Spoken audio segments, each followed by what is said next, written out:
Roland Martin.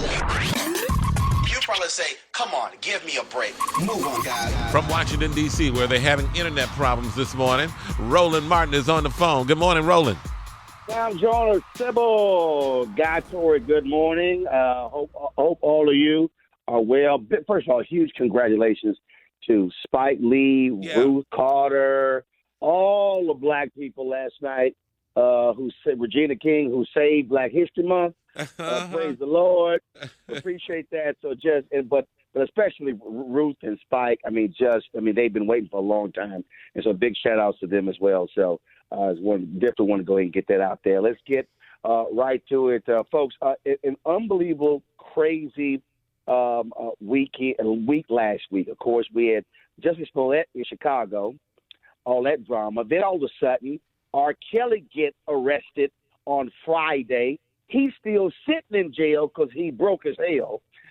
And so what seems like a regular occurrence, we got to bring in Kathy Chaney of the Chicago Sun-Times, one of the top editors there, but also Yodit Tewelde, of course, Dallas defense attorney. We got to give her congratulations, Tom, because she, recent announcement, one of the new anchors for Court TV. Nice. Congratulations. Nice. Thank you, guys. So let's bring them in. Kathy, let me start with you. Shocked a lot of people when the Cook County State's Attorney dropped that indictment, 10 counts of R. Kelly on Friday. Absolutely. Good morning. It was a complete shocker when one of my editors walked over to me and said, R. Kelly's getting indicted. I just said, oh, sugar, honey, iced tea, and we just got ready. It was what? It was sugar, honey, iced tea. Yes, it was really something else. And, I was proud of the Sun-Times team because we were first out the gate with it. And it was just, I was speechless. I was just in shock. And then we just started the whole social media campaign. And it was just, I guess it was a long time coming, if you want to say that, because the first time around, they couldn't do it on the charges of sexual abuse, sexual assault. But this time around, because you have, survivors who are willing to testify and come forward and say that it's them, they were able to charge with that. And everybody's just waiting. Now, let's explain that, because they charge him with aggravated criminal sexual abuse, 4 victims, 3 of whom were underage. And, of course, they carry a sentence of 3 to 7 years for each count. So what's different about these charges than when last time when he was acquitted in 2008? Well, the difference between that first indictment and the one that was handed down by the grand jury on Friday is that now instead of one, there's one alleged victim. Now there's 4 who all appear to be cooperating with the state. Now, I got some information yesterday that they may not actually all be cooperative, but there's at least more than one. Now, remember, the alleged victim in the first trial didn't show up to testify that she was the one in the video actually having sex with Kelly. In fact, she's maintained that she was not the one in the video. And so with Kelly denying it was even him in the tape, that was all the jury needed to find reasonable doubt in the state's case. But in this case, so far, what we do know is that there's 4. Again, we know that there's physical evidence because the state revealed in the bond hearing that there's a T-shirt from one of the alleged victims that contains R. Kelly's DNA. We know that there's a new sex tape. And so it seems like the state's case right now is pretty solid with evidence. We don't know everything, and we don't know what R. Kelly's defense is going to be. But let me just mention one more thing. Y'all remember Bill Cosby's trial? The first trial, he only had one victim. That was Andrea Constant. Then he had a mistrial. When in his retrial, the judge allowed other women to come in and testify as to the same pattern and conduct of Cosby. And guess what? He was convicted, and that was post the Harvey Weinstein, Me Too movements. Now, in this trial, because it's going to be a trial, R. Kelly has no choice at this point, if the court allows other women to come in and testify as to their abuse under R. Kelly's control to establish that same pattern and plan, then that could be a terrible, terrible blow to R. Kelly's defense team. Okay, so I have a question. Where did the lawyer get the tape from? Who turned the tape in? Well, you say the lawyer. First of all, Michael Avenatti.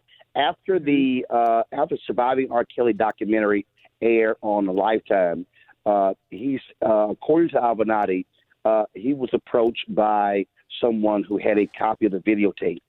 That goes a question to you, Kathy, because according to several reports I've read, that one of the women involved, one of the folks involved in these charges, that they're using that videotape. And what we're hearing is that it's the same young girl who was in the first tape. Mm-hmm. Kathy, is that correct? Absolutely. That is exactly what we're hearing, is that it is that same girl, and that you have more people coming forward saying, okay, this is her. And as we all know, and as you said earlier, she is maintaining that that is not her in the video at all.